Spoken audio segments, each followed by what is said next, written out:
Still new to all this. Okay. This is By the Fire, Episode 1, with Night Owl. What's up? How's it going? Well, let's see here. Going good, going good. Let's see here. I've got a script here. Sort of, to a certain degree. Okay. Am I not supposed to be here? Now you can be here. It's fine. If you want to leave, you can leave, but you can stay if you really want to. All right, Night Owl. So let's see here. Before the avatar, before the streams, who were you? Who are you outside of this? As much or as little as you're comfortable sharing. I mean, honestly, I'm not too different in real life. I'm honestly just like the average guy.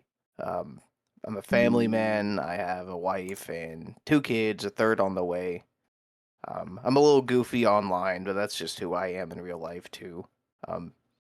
I am professional when it comes to my work. I've been in the security field for 10 years now. Avid gamer, avid anime enjoyer, avid Star Wars enjoyer. Just the basic 30-year-old nerd. Gotcha. Much like myself. What pulled you into this space in the first place? What made you go, yeah, VTubing? I didn't originally plan on VTubing. Essentially my whole origin story is Charlie Kirk's assassination kind of made me just want to start ranting into the void about a lot of the issues that we have to live through in our day-to-day lives. I watched it happen live while I was at work on Oh, September geez. 10th. Yeah, I was literally sitting in my office and watching his debate and watched the man die on live stream. And I was horrified. And my original idea was to be really spurgy about it, right? Like I wanted to draw a lot of attention, so I was gonna wear like a balaclava and goggles and have like an American flag background and red lighting and just like go full just be the freaking right wing American that they fear the most on fucking camera on YouTube. But I never really mustered the courage to actually do it, and I came across Leaflet one day in Nux Taku by chance. It was Nux first and then Leaflet, and I was like, huh. This seems like a really good idea. Like a really great medium to preserve my anonymity. I probably said that wrong, but Anonymity, I and just think. That yeah, is an odd yeah, word. and just Anemone. kind of say what I want. Anemone. Yeah, essentially just the ability to kind of say what I want without ruining my career and endangering my family. Gotcha. All right. Let's see here. So there's been quite a community that is built up around that particular concept, and a lot of us in this community are gamers. So I've got to ask, what role do you feel that you're playing within this community? Are you a tank? Are you a healer? Are you DPS support? And why that particular role fits? Oh man, that's such a funny question. Because like there are definitely some things where I have been like just straight up like a tank on. Like I've gone after people over certain issues in the community. I've gone after bad actors with like a righteous fury almost, and used their own activities and words against them as like a sword and shield. And sometimes I'm just a supportive DPS. Like I'll just add into things. Like I won't be too upfront and personal about it, but I will definitely get my licks in. All right, maybe Um, like a bruiser almost. yeah, I would put myself somewhere in between tank and DPS. I mean, but also I spend a lot of my time boosting other people and bringing them into the spotlight as well. So I You don't know, maybe certainly like a enhancement shaman. you certainly boosted me quite a bit, and pulled me into the community like a stray cat. So thank you for that. I've certainly enjoyed becoming part of this community. Um, that That's what it's all that's about. that said, how has it actually felt being part of this community for you so far? Um, it's honestly been kind of weird. I've always been a loner. And to start off, when like the community was like in its very infancy, it was really just like a handful of us, right? And honestly, I wouldn't be here if it wasn't for Feeble Mind and Gaming Syndicate just bugging the shit out of me in my comments in my YouTube videos. Like, I was dead ass just gonna ignore everybody and just kind of do my own thing. Like, I reacted to Skybrowse's Home Stallone video on I think it was like Oh, I love Christmas. that. Yeah, because I was just chilling. I was in the infancy of my own channel trying to figure out what we were doing. I did some games, like some WoW game videos, and it didn't really work out the way I wanted it to. I did some political commentary, and those videos got really big.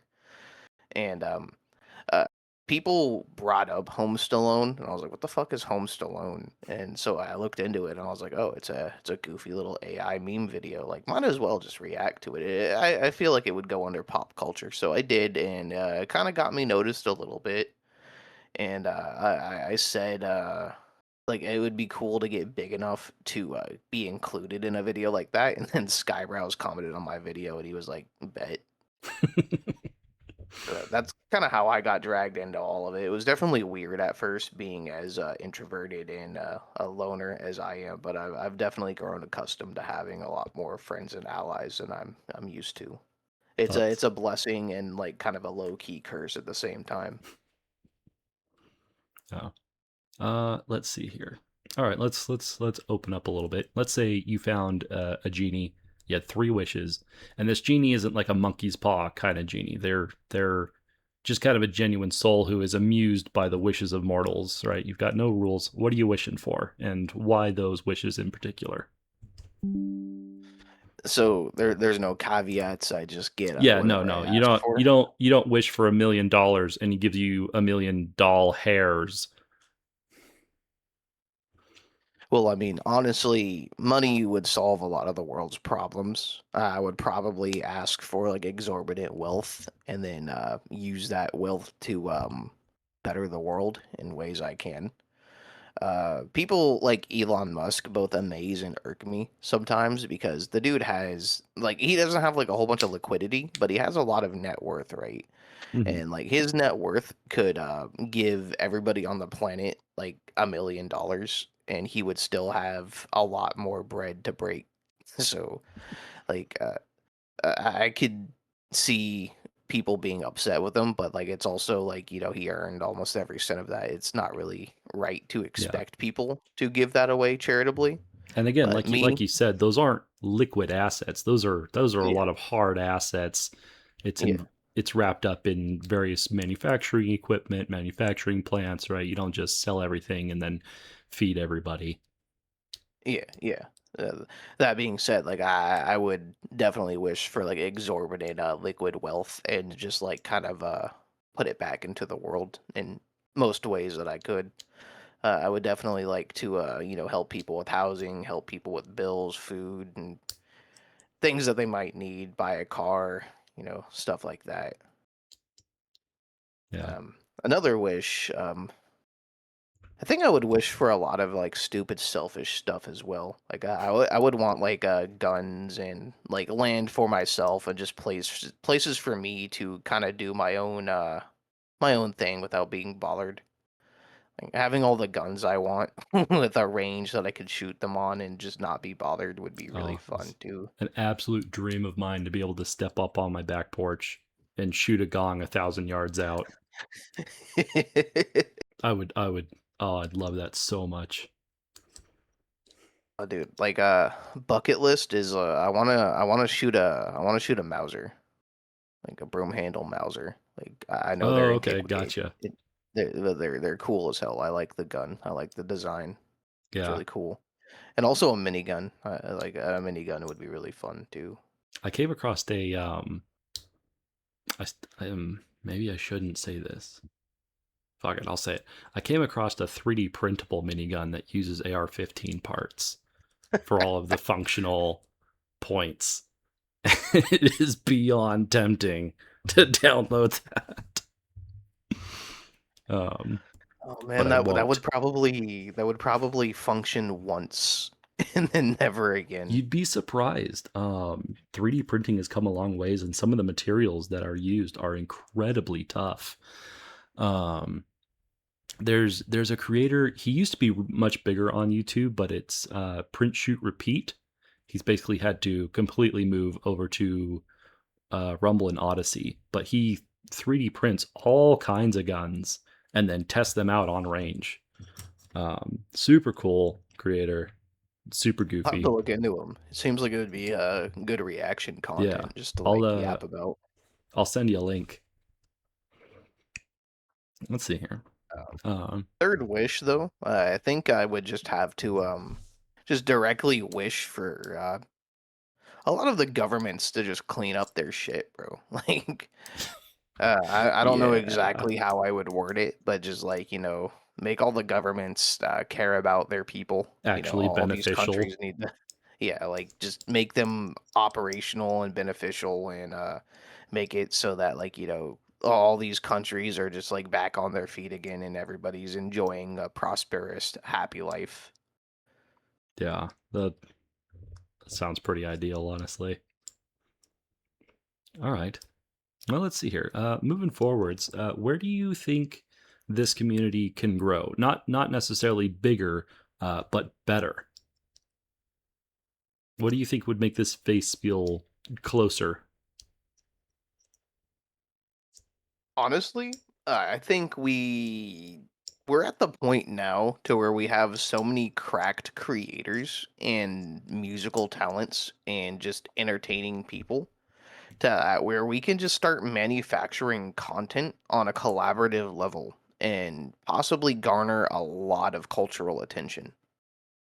And I think that should be kind of like a shift in focus for our community at a certain point is like I know we already have something in the works. I'm not going to speak too much on it, but doing big things together and showing what we can accomplish as a unit would be ideal like, Okay. and getting a lot of attention and getting everybody individually a lot more attention too.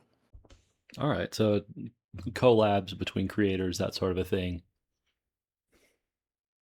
I'm not talking about like just collabs. I'm talking about like massive scale projects. Oh, Like, okay. Gotcha. yeah, like maybe like a good like handful of people working on the same project with the same direction and goal with the idea of a quality product and something with substance that just gets a lot of attention, a lot of traction, a lot of views and really puts our name in the spotlight. Because All right right. now, Skybrowse is kind of carrying us with his work, right? And the whole idea of the community at first was to be a spot where creators could come and learn the ins and outs of AI manipulation and learn to edit and generate and produce these things on that scale on their own. Okay. That's cool. It kind of, I don't know if that completely answers my next question. The next question is pretty open, honestly. If you could add something to this community, what would it be, and for what purpose? And it can be content, it can be group orientated, it could even be like a physical network or something like that. That's I'm honestly drawing a blank on that one. Like, the only thing I could really say is like I don't know, maybe some more like promotional work to be done. Okay. Like actually get people out there to boost more accounts and just get more traction overall for the community at large. Like I would say it would probably look like bigger creators like Leaflet and Powder, Celestium, some of the like the huge names that are not necessarily tied, but like affiliated, associated, kind of like loosely Mhm. to just kind of like start talking about us more and get more attention that way. Okay. So one thing that I was thinking, just kind of like as the example, would be like a community game server. I thought would be kind of cool. Something that hosts like an Arc server, Minecraft Valheim, or I mean, I just spouted off three construction and survival games, but something like that where you know members of our community who have shown themselves to be a part of it and that sort of thing can like log on and then join like the Sky Bros server and then go meet up with other creators there and we could work on things within games. That was kind of my thought on it. Yeah, that would be really cool just to have like a communal kind of game space for us all to exist in and do things in together. It would definitely be a way to drum up more content and more kind of like cohesion internally with some of the other creators and members. Yeah. All right. Let's see here. Something that kind of ties into my own philosophy on my channel is always striving to do better at something, constantly refining your craft. So, what's something that you're trying to improve right now? Either on stream, off stream, doesn't matter. What's something that you are working on and getting better at? Honestly, my video editing skills. If you've seen any of the videos that I've put out, my editing is really weak. But like my generation capability is strong, but stringing them all together in a cohesive project that tells a narrative clearly is not my strong suit. Okay. So definitely working on my editing chops. Cool, cool. All right, we'll do some quick hits here. Don't overthink it. Your favorite chill game. You've had a long day, you want to sit down, nothing too stressful. You just something you could pop into, it plays, and you can shut it off easy again. Uh, Warcraft. Essentially, like I've never really been a huge end game player anyway. I've always been like an affectionate casual. So I just hop in, I do my quest, I hang out, I enjoy the world space, and then I leave. It's my creature comfort. Okay. How about a game you always come back to? Something that you'll play it hardcore, and then you'll set it on the shelf for a bit. It'll collect dust, and then you get that itch, and you got to go play it again. The Fable franchise. I mean, WoW would also fall into that category too, because sometimes I do spurg out on it, like for months at a time. But the Fable series is something that I've been like heavily in love with since I was a child. Every few years also or so, I'll replay through like the entire franchise, like back to back to back. Like I'll play Anniversary, and then I'll play 2 and 3, all in succession. And it never gets old. It's always fun games. All right. Let's see here. Are you more of a late night owl, as your name would suggest, or are you actually more of a morning person? But I'm straight up nocturnal. In work, I've always been kind of like a night person. I've always worked the graveyard overnight shifts. So that's where the name comes from because I'm usually more active at night. And since my job has changed, I've definitely been relegated more to a day owl than night owl. But even if I did like get back heavily on like an overnight schedule, I would probably still aim for like the 10 a.m. time slot just because it's like where all my homies are. Yeah. There's probably more people awake to actually watch streams at that point. Well, we've been sitting here by the fire for a little bit now.